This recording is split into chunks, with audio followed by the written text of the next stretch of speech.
están con nosotros. Siempre retornan. Ecos de lo remoto.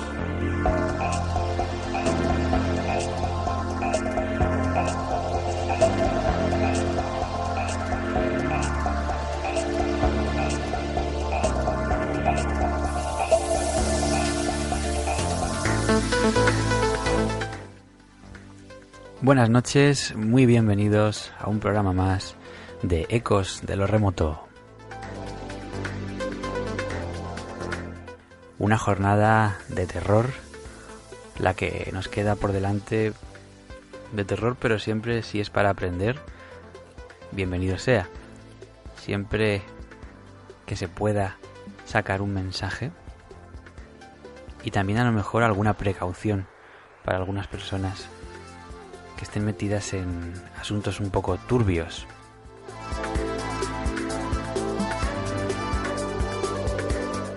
Hoy contamos con Israel, que nos trae la entrevista con un auténtico exorcista de renombre, como es el padre José Antonio Fortea.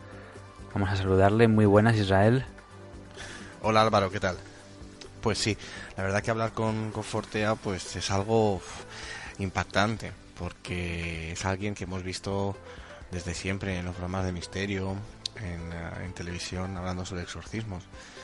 Y no sé, impacta, ¿no? Impacta básicamente la serenidad con la que te habla de su trabajo, ¿no? Esa normalidad que él pone en donde otros pondríamos miedo. Y es curioso, la verdad, cómo lleva su trabajo y cómo lo explica, ¿no? Me parece muy interesante y espero que a nuestra audiencia también. Bueno, espero que a los oyentes les guste esta conversación con Fortea. Ya hemos quedado en hablar mucho más rato en otra ocasión, porque no tenía todo el tiempo que hubiéramos querido para hablar con él. Pues sin más, vamos a sumergirnos en el mundo de los exorcismos. En ese mundo un poco extraño, incomprensible, tal vez, para las mentes del siglo XXI. Y aquí entra en juego un debate, y es si el mal, si la maldad, como de alguna manera sentimiento, puede tener la potencia, la consistencia, la densidad suficiente como para encarnarse o transformarse en una entidad. Aquí, claro, como muchos pensamos, pues Dios no es un tipo con barba y toga blanca, de la misma manera que ¿quién puede imaginarse al demonio como alguien con patas de cabra y cuernos y un tridente, ¿no? Son arquetipos, son representaciones que le hemos dado históricamente a dos fuerzas del bien y del mal, en este caso. Al igual que los ángeles, por ejemplo. No tienen por qué ser hombres rubios con alas y una toga. Pero hoy en día, y voy más lejos, es casi algo romántico pensar que exista el demonio, ¿verdad? Es casi algo ya desterrado. ¿O no? Vamos con la entrevista al padre Fortea. Magia, santería, todo lo que sea invocar a espíritus no se debe hacer. Vamos a volver a uno de sus libros que más nos han gustado siempre, que es el Suma Demoníaca. Y bueno, vamos a hablar de un caso de una posesa a la que podemos llamar Marta en 2001. ¿Qué síntomas tenía esta chica y cómo actuaron para ayudarla? Bueno, esta chica realmente a mí lo que me convenció fue cuando oré y vi la reacción, los signos que daba, todos los síntomas de verdadera posesión. En sí, los signos previos no es que fueran tan llamativos, que si cambio de carácter, que si... Pero al final la madre estaba convencida de que allí había algo, porque comentó que un día entró en la habitación, porque oía unos ruidos, y era como si alguien hubiera agarrado a su hija, que fuera un muñeco, y lo estuviera agitando sobre la cama, como si cogiéndolo un gigante desde los tobillos lo agitara como si fuera una muñeca. Eso le dejó a la madre muy, muy sorprendida y preocupada de que allí estaba pasando algo muy extraño. Después, otro día, más adelante, ella dice que vio como su hija perdón, entraba en trance y con el sillón se elevaba un palmo o 2 palmos en el salón de estar. Y entonces fue eso lo que a mí me dijo que le convenció de que lo que ella necesitaba era un exorcista. Pero los signos en sí, pues era un cambio de carácter muy grande, estaba totalmente distinta, triste, furiosa, no eran tantas cosas, ¿no? Claro, mucho hemos visto de todos estos símbolos pues bastante hiperbolizados en cine. ¿Y cuánto de verdad hay en lo que vemos en la gran pantalla? Bueno, en películas como El Exorcista, la parte del sacerdote está bien hecha. Es decir, se trata de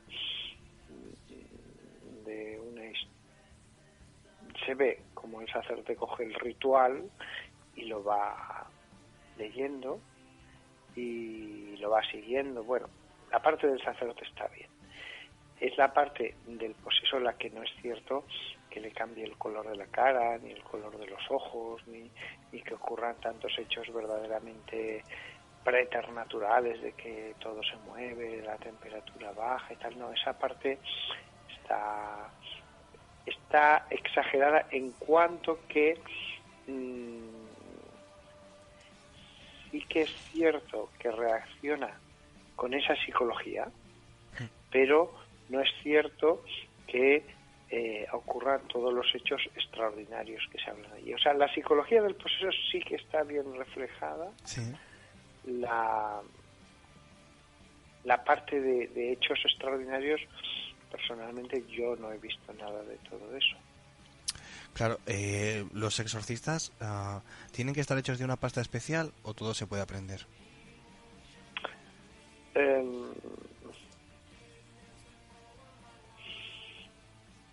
Lo único que se pide es que sea una persona que tenga una cierta vida de oración. No se le pide que sea un santo, pero sí que tenga una cierta vida de oración, puesto que va a entrar en contacto con el maligno. Y después que sea una persona con sentido común, no una persona que vea al demonio en todas partes o no lo vea en ningún lado. Claro, también en su obra también vemos que en otro de los libros que hemos mirado, la historia del mundo angélico, pues pasamos de un mundo de tinieblas a uno pues mucho más luminoso, que es el que es de los ángeles. ¿De qué nos habla en esta obra? Sí, a mí, yo, aunque soy el autor, soy un entusiasta de historia del mundo angélico. Suma demoníaca lo escribí cuando era todavía un sacerdote con una cierta juventud, hace ya pues unos 15 años, hace 15 años lo escribí. Y había visto ya muchos casos de posesión, tenía experiencia, etcétera. Pero claro, después han pasado 15 años y en 15 años pues mi teología sobre todos estos asuntos pues ha mejorado y he volcado esa profundización en el mundo de los ángeles y demonios construyendo una obra que fuera el reverso de la primera. Si la primera estaba centrada en el demonio, en el infierno, en la condenación, esta última está centrada en lo luminoso, en los ángeles, en la creación de los espíritus buenos. Claro, volviendo ya para acabar en lo que hemos comenzado hablando del diablo. El diablo, según tenemos entendido, teológicamente era un ángel, ¿no? Sí, Dios todo lo crea bueno, Dios nada crea malo, y él tuvo su prueba y en un momento dado pues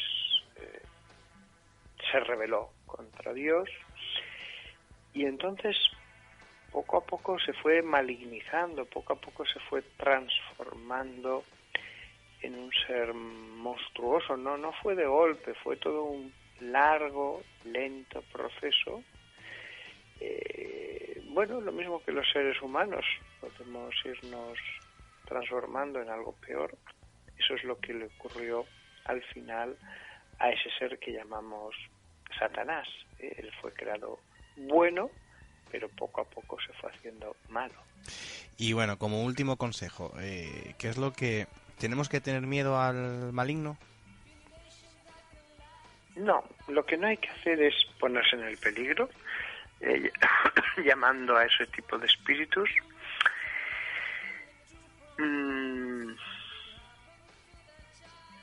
Y al mismo tiempo temer el que nos podamos condenar eternamente. Es decir, después de esta vida hay otra.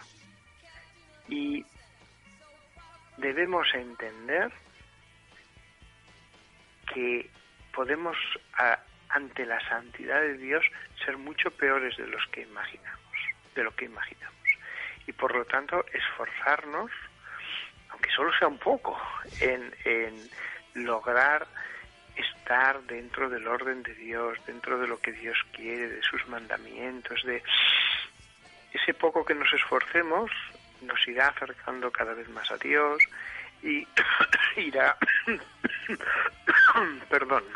irá haciendo que, como una semilla, se vaya desarrollando el bien, porque el bien y el mal se van desarrollando en nuestro interior como si fueran semillas. Un pequeño esfuerzo hacia Dios después puede dar grandísimos frutos, tener grandísimas consecuencias para bien. Entonces, mi consejo es ese: hay que pensar un poquito en que hay otra vida y que hay un castigo y un premio. Y muchas veces, incluso la gente que no es muy mala, pero tampoco ha hecho nada realmente con un amor puro, perfecto, desinteresado. El egoísmo es lo que suele reinar en la vida de muchas personas. Pues bueno, a José Antonio Fortea le queremos dar las gracias en Ecos de los Remotos. Ha sido un placer poder charlar con usted y bueno, esperemos que en otra ocasión podamos seguir conversando. Un abrazo muy fuerte. Gracias, hasta Adiós, pronto. Hasta luego, gracias.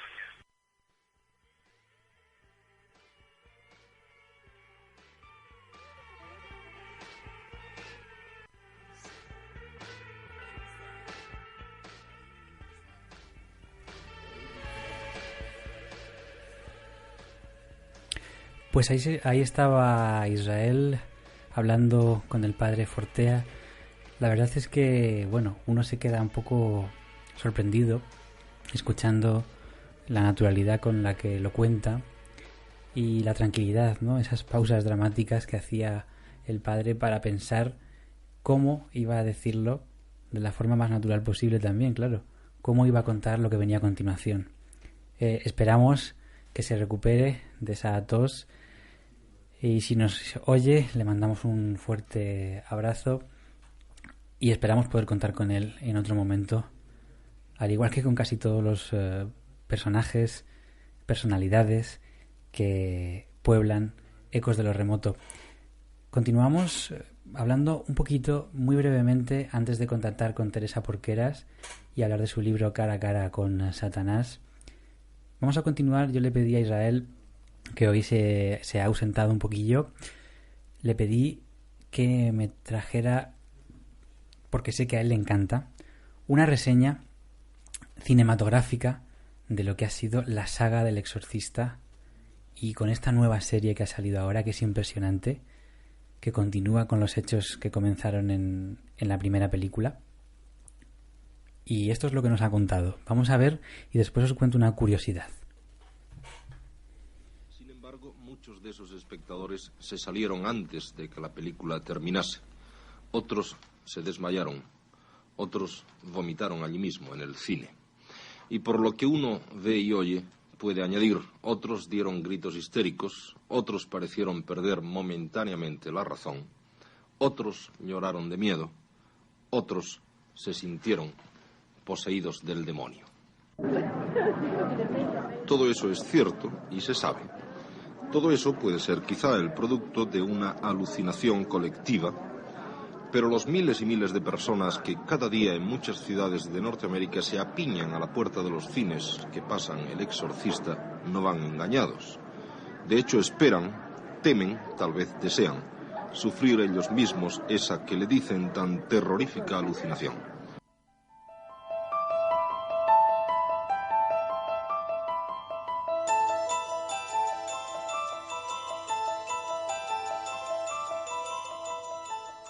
Algo sucedió en 1973 que nos cambió por completo la forma de ver el tema de los exorcismos.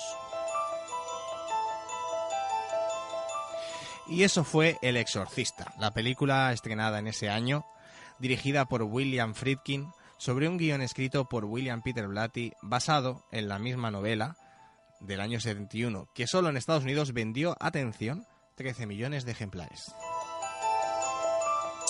Esta película, protagonizada por Ellen Burstyn, Jason Miller, Linda Blair y Max von Sydow, relata los fatídicos hechos de la posesión diabólica de Regan McNeil, una niña de 12 años de edad, y del exorcismo al que más tarde fue sometida.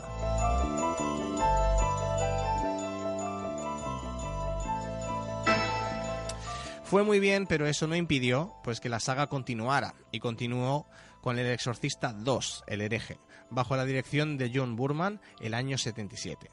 Richard Barton encarnó al padre Lamont, quien investiga los traumas psicológicos que aquejan a la ahora adolescente Regan. Estamos hablando de una película pues que no funcionó, de una película completamente fallida y que, bueno, realmente os podréis ahorrar. Pero lo que sí que fue interesante, aunque algunos digan que no, es El Exorcista 3, película del año 90, que salió únicamente para mercado doméstico y para televisión. Esta película, dirigida directamente por William Peter Blatty, basándose en su novela Legión, pues aborda la historia del padre Dyer y el teniente Kinderman, y el reencuentro con alguien que ellos pensaban muerto, el padre Carras. Y en 2004 se estrenó Exorcista, el comienzo, precuela dirigida por Renny Harlin. La trama se sitúa en África y aborda el primer encuentro que tuvo el padre Merrin con el mal, tras descubrir los restos de una iglesia bizantina en Kenia.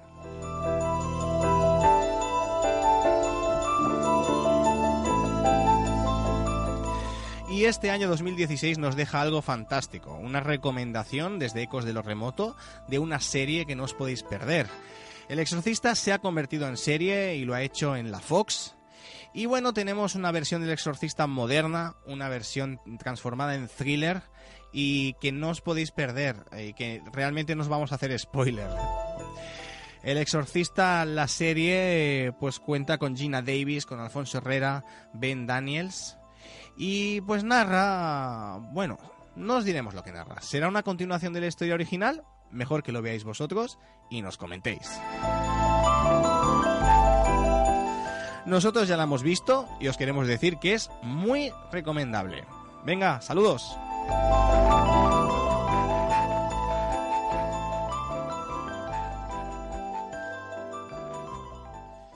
Aunque si os cansáis de ver series y ver películas, también os recomendamos la obra El libro del exorcista de William Peter Blatty. En cualquier librería lo encontraréis y es fantástico.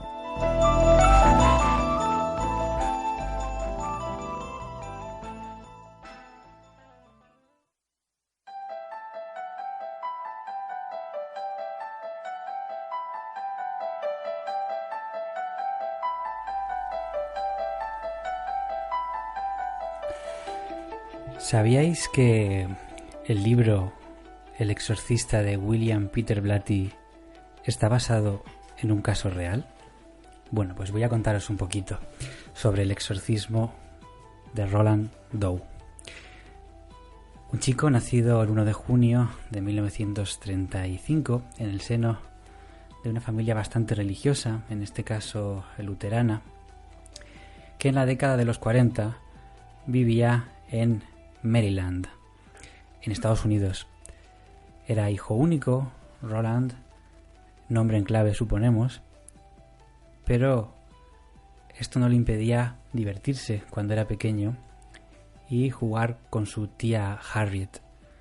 Su tía Harriet, que era una adepta del espiritismo.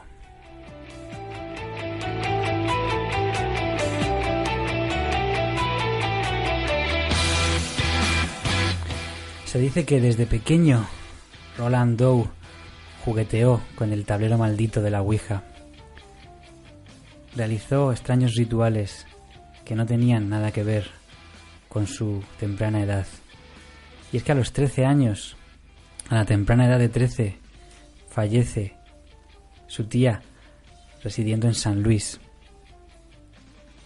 Y hay quien dice que lo primero que hizo Roland cuando falleció su tía, ¿adivináis qué fue? Sí, consultar el tablero, intentar contactar con ella.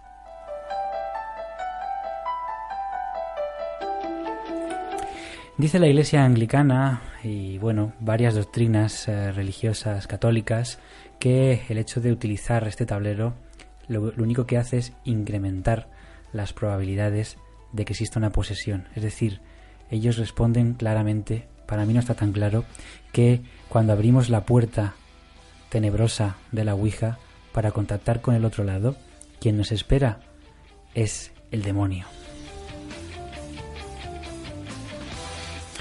Así que en la casa de este chico, la casa de este adolescente, empezaron a surgir a partir de la muerte de la tía Harriet una serie de sucesos paranormales, como sonidos de pasos, crujidos, muebles que se mueven solos, olor a putrefacción, luces que se encienden y apagan por sí solas como si se tratara de una feria de lo extraño, objetos que levitan y una imagen de Cristo, un Cristo colgado de la pared que se sacude violentamente como si el propio Cristo, como si la propia figurilla estuviera también poseída.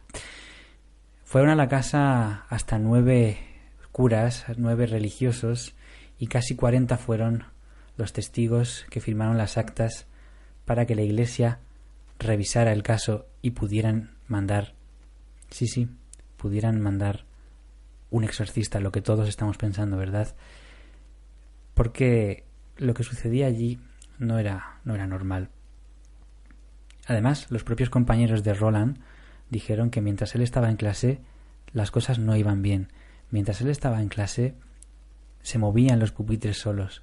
Una vez se movió uno violentamente hacia el pasillo, golpeando todo lo que tenía a su alrededor.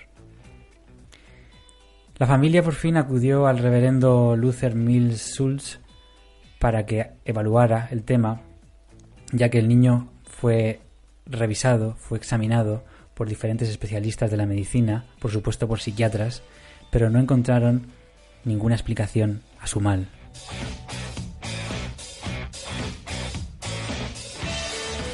Así que lo que decidieron fue pasar una noche, este reverendo Schultz, en la casa del niño, observando qué sucedía. Pasaba una noche velándole mientras él dormía y fue testigo de extraños sucesos durante toda la jornada, oyendo vibraciones en la cama, rasguños también en la pared. Así que la conclusión desde la Iglesia fue que una entidad maligna estaba rodeando al pobre de Roland, aunque tal vez él mismo se lo había buscado. Remitieron el caso después de hacer un exorcismo fallido, digamos. Remitieron el caso a un pastor católico y lo trasladaron al niño, al adolescente, a la iglesia de St. James, lo trasladaron para exorcizarlo a un hospital jesuita en la Universidad de Georgetown.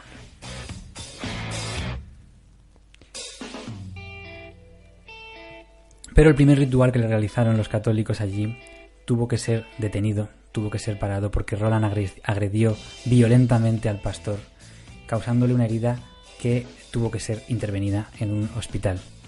También en su cuerpo, en el cuerpo de Roland, empezaron a salir dermografías, extrañas manchas que a veces formaban diferentes dibujos o palabras, como por ejemplo Saint Louis, lugar donde murió la tía Harriet. Así que con todo esto decidieron realizar una serie de exorcismos y llevarse al chico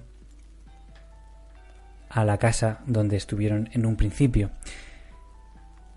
Y ahí notaron cómo había por parte del niño una aversión, un rechazo total a todo símbolo sagrado. Cuando estaba poseído, de él emergía una voz gutural como de una bestia. Su cama temblaba y los objetos volaban de un lugar a otro. Todo esto sonará, ¿verdad? O sonará de una película o de un libro que se llama El Exorcista.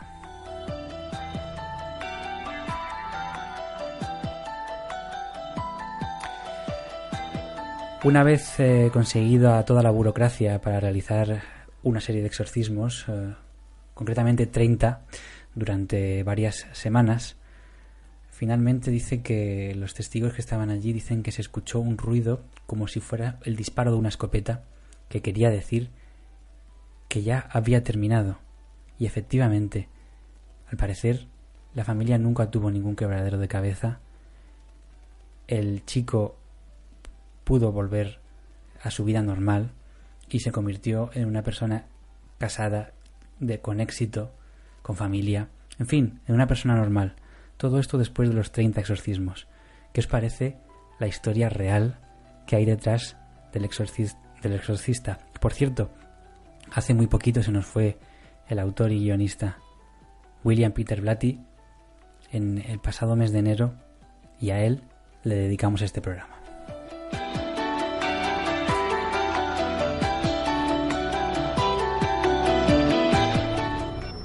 Ecos de lo remoto, desde dentro del laberinto.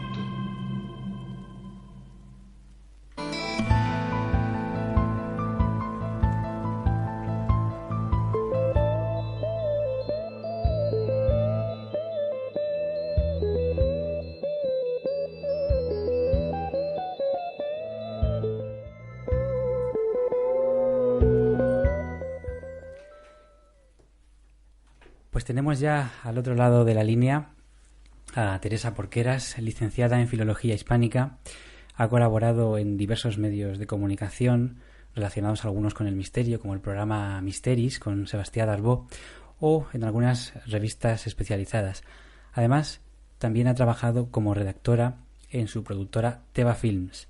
Ahora nos visita para hablarnos de su primer libro, Cara a cara con Satanás, en el que se relatan las vivencias del exorcista de Barcelona, Fray Juan José Gallego, y tiene ese titulillo también que dice: ¿y si yo les dijera a ustedes que sí, que existe el demonio?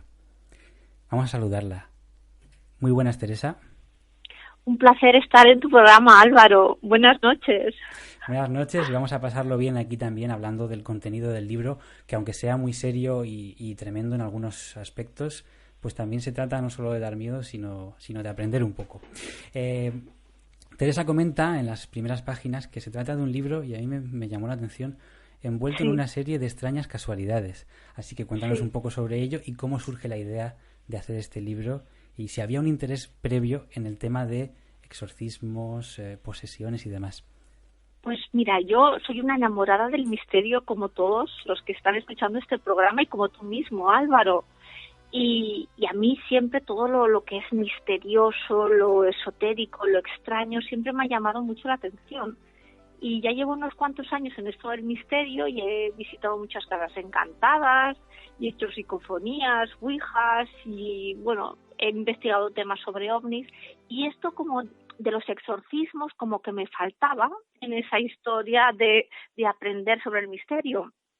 Y entonces todo ocurrió cuando en el año 2014, leyendo un diario de mi ciudad, de Lleida, pues leí una noticia que me llamó mucho la atención, que explicaba que había un exorcista, en aquel entonces era el único que estaba en Cataluña, que atendía a 5 y 6 visitas diarias, imagínate lo que es eso, y que venían, bueno, personas de toda España, de toda Cataluña y sobre todo de mi ciudad, de Lleida. Entonces, claro, bueno, se me pusieron los ojos como platos con ganas de saber más sobre este señor. Y en aquel entonces trabajaba con Sebastián Darbo y le propuse hacer la maravillosa idea de hacer un programa, un reportaje sobre Juan José Gallego, el exorcista de Barcelona. Sebastián Darbo accedió, hicimos el reportaje. Uh-huh. Y bueno, me entrevisté con este dominico que está afincado en Barcelona y hicimos un reportaje de 15 minutos y a mí aquello como que me subió a poco porque claro, estuve toda la mañana con él para resumir en solo 15 minutos pues todo lo que es su vida y sus vivencias. Una editorial se puso en contacto conmigo porque aquella historia le pareció fascinante y me propusieron la maravillosísima idea de escribir sobre la vida de un exorcista. Uh-huh. Yo sé que en España no hay mucha literatura al respecto y bueno, es un tema muy tabú. Hablé con el exorcista y yo al principio tenía mi temor, porque es un dominico muy serio, ahí donde lo ves, tiene sus normas y impone bastante. Impone la portada, no veas. Y además él impone. Tú cuando le miras a los ojos, al principio, cuando no te conoce, marca como así un poquito de distancia y impone bastante. Y yo pensaba que me diría que no. Y cuando me dijo que sí, bueno, vi el cielo abierto, porque eran todas aquellas preguntas, aquellas dudas que yo no había podido resolver en una mañana, pues yo tendría pues un montón de meses en han sido casi un año, pues para descubrir y para indagar y bueno, ha sido una aventura maravillosísima. Estoy, uh-huh. Bueno, súper contenta porque además es que he trabado mucha amistad con él y lo que me he encontrado pues es algo alucinante, algo increíble. Desde luego que sí. ¿Crees que en algún momento en el futuro el oficio del exorcista, el oficio entre comillas, está destinado a extinguirse? ¿O cada vez hay más? Porque por lo visto sí que no le falta personas que vayan a su despacho. ¿Es algo que puede extinguirse o de momento la gente sí que lo sigue considerando, sigue yendo para allá? Vale, este es un tema muy polémico. Uh-huh. Supongo que esta afirmación la dices porque son unas declaraciones que hizo el padre José Antonio Fortea. Él decía que el oficio de exorcista tendía a desaparecer porque, bueno, últimamente han habido bastantes problemas porque, bueno, se han hecho determinados exorcismos y tal vez no se han hecho demasiado bien y, bueno, ya hay varias demandas judiciales por ahí en medio. Entonces, claro, los sacerdotes están un poco con el miedo en el cuerpo de que, claro, si las personas denuncian determinadas prácticas, pues como que esto es una profesión un poco, ¿sabes?, complicada. Entonces ahí entramos en un terreno muy fanganoso de la Iglesia Católica y ya te digo, no todos los exorcistas a lo mejor están preparados, pues tal vez no. Este es un dilema que se me plantea. Claro, además es que como todo tipo de oficios, y ya digo lo de oficio entre comillas, porque el exorcista en principio pues no se lleva ni un duro por hacer el exorcismo, pero quiero decir, pues tienes que valer para ello y también tienes que tener unas cualidades y demás. Sí, también me refería al tema de si la gente, y te lo preguntaré más adelante, porque el tema es si la gente hoy en día sigue creyendo en el demonio, por así decirlo. Obviamente yo decía al principio del programa, no nos lo imaginemos como un ser con patas de cabra y cuernos, pero quizás en las entidades malignas o en el mal como entidad. Como decía el propio Baudelaire, no olvidéis nunca cuando oigáis elogiar el progreso de las luces, que la más bonita astucia del diablo está en persuadirnos de que no existe. Entonces ahí está la cuestión, ¿no? Tal vez la gente te has encontrado con rechazo o sí que se cree en esto.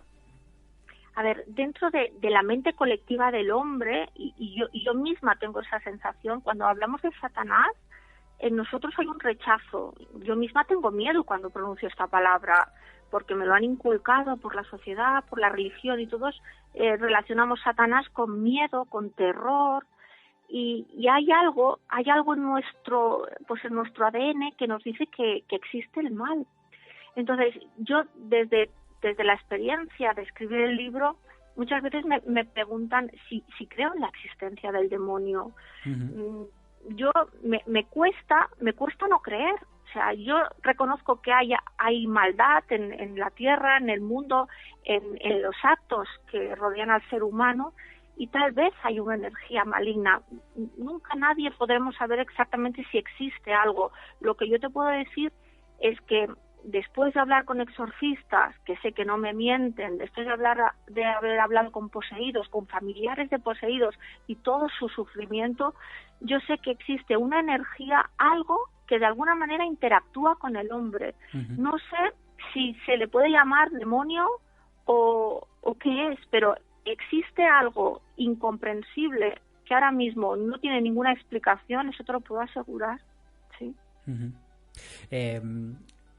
Otro pasaje que a mí me impactó del libro, en el que se va acotando también un poco la vida cotidiana de Fray Juan José Gallego, es ese momento en el que entras al convento y te encuentras con algo tan cotidiano y para nosotros tan normal como una colchoneta, pero que conoces y sabes que en esa colchoneta pues probablemente habrán estado personas con supuestas posesiones retorciéndose tal vez encima de este lugar, y este padre convivirá también con otros religiosos que no querrán verlo ni en pintura en el tema de, por ejemplo, un exorcismo.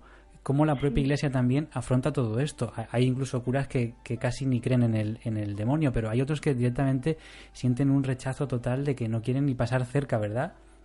Sí. Y además es que es muy curioso, porque yo cuando empecé las entrevistas con el padre Juan José Gallego, había un prior determinado y no hubo ningún problema. Yo pude hacer las entrevistas durante casi un año, y el otro día hablándolo con el padre, ahora, al pasar del tiempo, ahora mismo no podría hacer el mismo trabajo, fíjate. Claro. O sea, ahora mismo yo no me podría entrevistar, primero porque el padre Juan José Gallego pues ahora está un poquito más malito, y porque la dirección que lleva ahora el nuevo prior pues que no es muy partícipe de estas cosas. Yo me encuentro un cierto rechazo en la Iglesia, porque este libro pues no ha entrado demasiado bien. Estamos hablando de cosas demasiado secretas, demasiado tabús, sí. Y hablándolo con el padre Juan José Gallego, el prior que está ahora en el convento de los dominicos, como que tampoco es muy participativo de hablar de estos temas. Ya fíjate, dentro de la misma comunidad de dominicos, o sea, claro, estamos tocando temas muy, muy complicados. O sea, que fue la propia providencia y eso que llamamos azar, que a lo mejor no existe, lo que te permitió realizar este libro, porque, como bien dices, hoy en día no podrías. ¿Cómo podemos definir, aunque ya hemos dicho algo, pero cómo podemos definir en el pleno siglo XXI al demonio, y de qué manera interactúa con nosotros, con el ser humano? Pues mira, esta es una pregunta que le he formulado, millones de veces a Juan José Gallego, y él me dice que uno de los grandes problemas del ser humano es que tendemos a antropomorfizar el demonio, que tendemos a pensar que es como una persona, y claro, lo vemos en nuestra mente y que nos aparece pues la figura de los cuernos, el rabo, aquella cara monstruosa, los dientes, y él me dice que no, que el demonio no es nada de eso, que el demonio es un espíritu que anteriormente pues fue un ángel, y que es un espíritu, pues fue un ángel, uno de los más amados de Dios, el llamado Lucifer, el ángel de la luz, el portador de la luz, pero que se convirtió en un auténtico ser malvado, como que es ahora, y es un espíritu que intenta la perdición del hombre. Esto según los exorcistas, que intenta que el hombre pues nos pervirtamos, cometamos pecados y cometamos todo tipo de aberraciones. Y lo que quiere el demonio es que nos vayamos a su terreno. Esto, ya te digo, según los exorcistas. Sí. Y las posesiones y las influencias demoníacas se producirían cuando el hombre traspasa esa barrera y toca según qué cosas, y hacer determinados rituales mágicos, Sí. y trabaja con determinadas cosas que no tiene que trabajar. Y ya te digo, todo esto según los exorcistas, porque hay casos muy misteriosos que no se sabe exactamente qué ha hecho la persona, pero esa persona acaba endemoniada. Sí, que no ha O hecho sea, que nada especial para, entre comillas, ganárselo. Exacto, hay muchos casos que los exorcistas entrevistan a las personas porque les hacen un discernimiento, una entrevista previa para tratar de dilucidar qué es lo que tienen, y en algunos casos no llegan a saber exactamente qué es lo que ha hecho esa persona. Muchas veces es posible que hayan estado en lugares infestados, porque los hay, y tal vez podría venir por haber estado en algún lugar o haber hecho una práctica, pues alguna práctica mágica. Incluso los exorcistas lo que hablan muchísimo, y a mí me llama mucho la atención, es que ellos hablan de la palabra maleficio, que yo como Sí. que es como un vocablo como así como muy medieval, Ujú. pero hablan muchísimo de maleficios, como de personas que quieren el mal de otras y hacen un ritual mágico, ¿no? El típico mal de ojo. Sí. Y la palabra maleficio en todos los exorcistas, en todos aparece. Ajá. Pues ya que has sacado el tema a colación, hablemos de cómo, de qué maneras se suele entablar ese contacto, digamos, con el demonio. Porque, por ejemplo, si te digo la palabra Ouija, seguramente que está entre el top 3 Sí. de materiales y de formas de contactar y de incluso llegar a una influencia o al menos posesión, que ahora nos contarás la diferencia entre ambas cosas.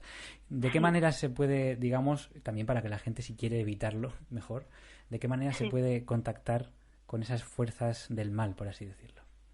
Pues como te decía, el demonio es un espíritu que en teoría pues está vagando por la tierra, y ese espíritu lo que quiere es contactar con el hombre, está deseando contactar con el hombre, según me comentan los exorcistas.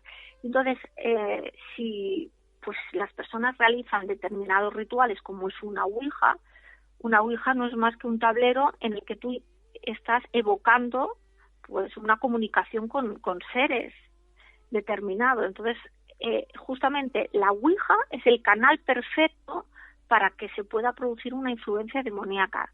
No todas las personas que intervienen en una ouija van a acabar con influencias demoníacas, esto lo he dicho en varias ocasiones, pero es una vía muy importante para entrar en contacto con estas entidades, muy, muy importante.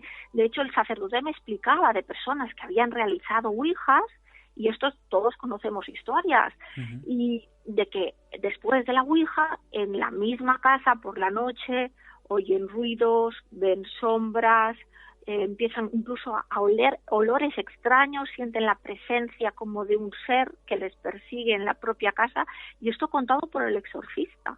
Me parecía estar escuchando una película, pero es que es real.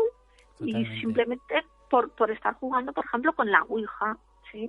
Sí, y habla de algo que yo me sorprendí bastante, y yo seguro que tú también cuando te lo dijo en esas entrevistas, cuando después escucharas las grabaciones y demás, algo para mí pues que es inofensivo, pero entiendo cómo Juan José Gallego explica por qué puede ser, y hablo del Reiki y del yoga. Sí. Esto es muy polémico. Yo misma reconozco que he hecho Reiki. Yo Bueno, tengo el primer grado, yo lo reconozco, yo lo he hecho. Y es muy polémico porque, claro, hay mucha gente que está practicando Reiki, yoga, y bueno, se me echaron encima cómo es que yo había dicho eso. Aquí tengo que aclarar que yo no lo he dicho, lo dicen todos los exorcistas, y yo en el libro recojo la opinión de todos ellos. Y ellos están en contra de la práctica del Reiki. Y me lo han dicho muchísimas veces. Para ellos el Reiki es una invocación como si pudiera ser una ouija, porque en el momento que tú haces Reiki, tú estás pidiendo que una energía universal se entre en tu cuerpo a través del chakra corona y a través de tus manos puedas curar. Entonces, ¿qué pasa? Que yo no sé si es que las personas pues lo hacen mal o de una manera equivocada, pero en algunas ocasiones podría entrar una especie de espíritu maligno en el cuerpo de esa persona. Yo me acuerdo uno de los días que me entrevisté con el justamente con el prior del convento de donde reside Juan José Gallego, y el mismo prior me explicó que eran varias las personas que acudían con problemas a través de la práctica del Reiki, y él me explicaba de que había una chica que había practicado Reiki y que ella por la noche veía como una bola negra que se metía en su cuerpo y estaba asustadísima, y que vino al convento pidiendo ayuda porque no se encontraba bien, porque sentía esa bola, esa energía que iba con ella y que estaba fatal. Y claro, a mí me explicó aquella historia y ¿cómo me pongo yo? Pues claro, no me van a mentir, ¿no?, cuando me explican esto. Uh-huh. Claro, es eso, que de buenas a primeras es muy chocante, pero tal y como te lo explican y diciendo que ha venido gente con esos problemas a raíz de haber practicado todo esto, pues te da que pensar, por lo menos te da que pensar. Hablábamos de posesiones y también las diferentes formas que tiene, digamos, las energías negativas, los espíritus malignos, de molestarnos o de contactar con nosotros, porque digamos que la posesión es como la última fase, por así decirlo, como si hubiera que hacer una especie de cronología o de, pues sí, citar las fases que hay. También tenemos la influencia. ¿Cómo nos lo contarías así a grandes rasgos? Mira, una posesión es cuando esta entidad, este espíritu maligno, por llamarlo de alguna manera, entra en contacto con la persona y se introduce en su cuerpo. Fíjate lo que te estoy diciendo, se introduce en su cuerpo. Uh-huh. Yo he hablado con varios poseídos porque me interesaba sobre todo en qué momento aparece ese clic que ellos notan que pasa algo. Y dos casos muy importantes que te voy a contar. El caso de Anaís, que yo explico en el libro. Ella se empieza a encontrar mal un día que estaba trabajando, un dolor muy agudo en su abdomen, se empieza a encontrar muy, muy, muy mal. Ella piensa que tiene la gripe, visita al médico y pues le dicen, pues túmbese, puede ser que sea una gripe, pero no vemos nada extraño. Y ella empieza a sudar, unos sudores fríos tremendos, un mal cuerpo, un dolor de estómago, algo increíble. Y durante muchos días sufre unas sensaciones muy agudas en su abdomen. O sea, ella lo centra sobre todo en el abdomen y ese malestar constante. El otro día justamente hablé con otra persona que también está poseída, porque a raíz del libro estoy conociendo a muchas personas que han pasado por el despacho de Juan José Gallego, y este individuo me explicaba completamente lo mismo. Él me explicaba que había como algo que se le metió dentro de su cuerpo, y él también lo notaba en el abdomen.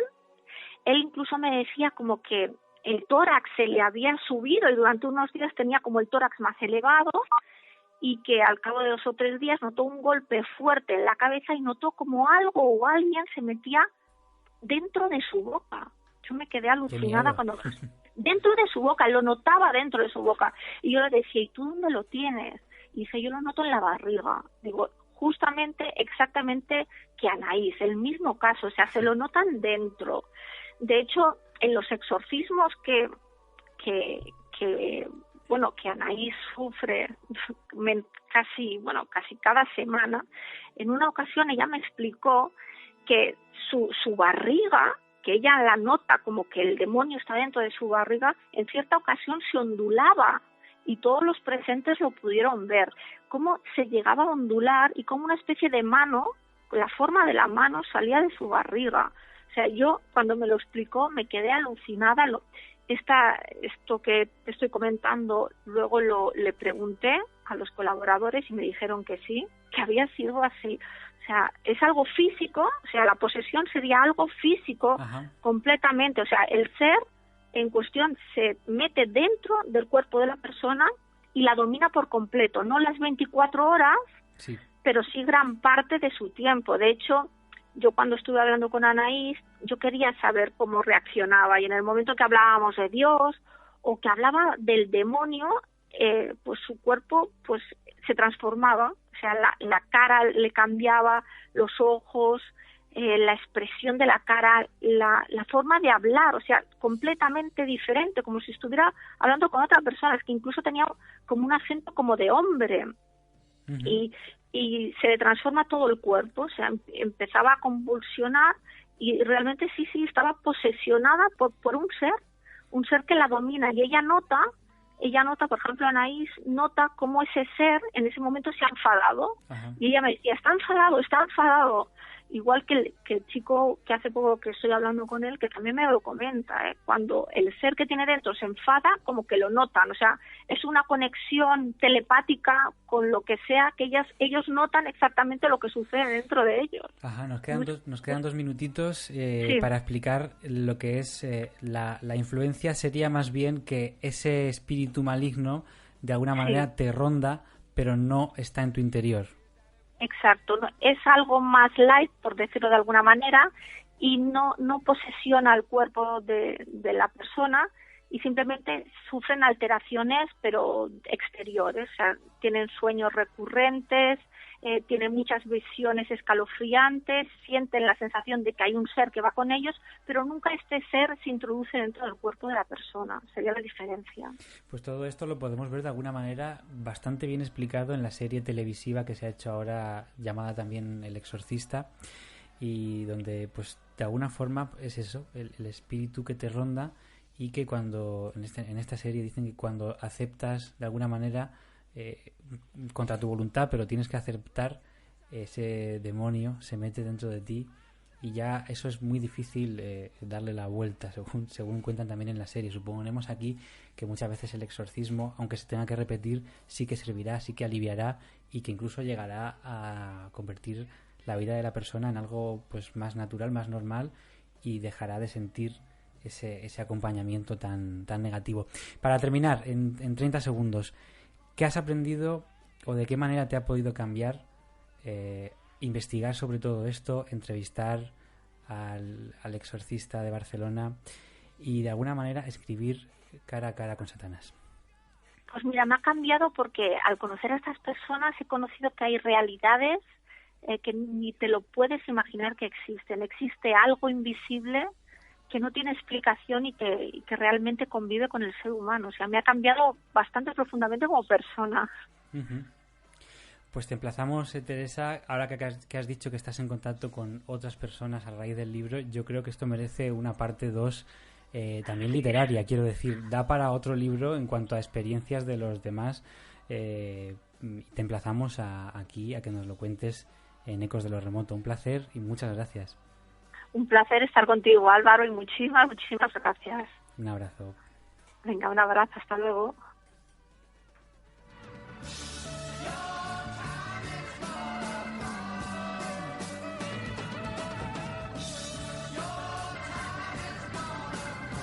Oh, misty eye of the mountain below, keep careful watch of my brother's souls, and should the sky be filled with fire and smoke, keep watching over during suns. Hasta aquí este programa, que la verdad a mí me da muchísimo que reflexionar, porque creo que efectivamente se está luchando una guerra entre el bien y el mal, una guerra en la que, queramos o no, estamos participando. Si somos energía, también podemos ser positividad y negatividad. No sé hasta qué punto la maldad puede encarnarse en un espíritu. Perfectamente podría creerlo. Obviamente en mis esquemas no entran las descripciones que podemos ver en pinturas, en cuadros y en libros del demonio o de Dios. Pero sí que se está librando esa guerra, y en parte nosotros tenemos en nuestras manos la posibilidad de cambiar un poco el mundo a un lugar mejor. Hablaba Fortea de seguir lo dictado por Dios o seguir la ley de Dios. Ya no tanto eso, sino mediante la coherencia, hacer el bien. El otro día, estando en el metro, entraba un chico acompañado por un operario, un chico en silla de ruedas que apenas podía mover las extremidades, y cómo ese chico, nunca se me olvidará, le dio las gracias como pudo al operario, que realmente no había hecho nada porque él se valía muy bien por sí mismo, y se me colocó justo delante. Pude ver en sus ojos un brillo especial y unas ganas de vivir tremendas. Qué lección tan importante nos da todo esto, ¿verdad?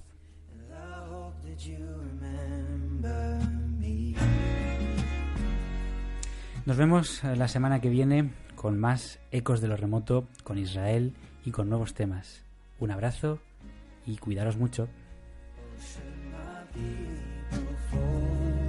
Surely I'll do the same, confined in mountain holes, we got too close to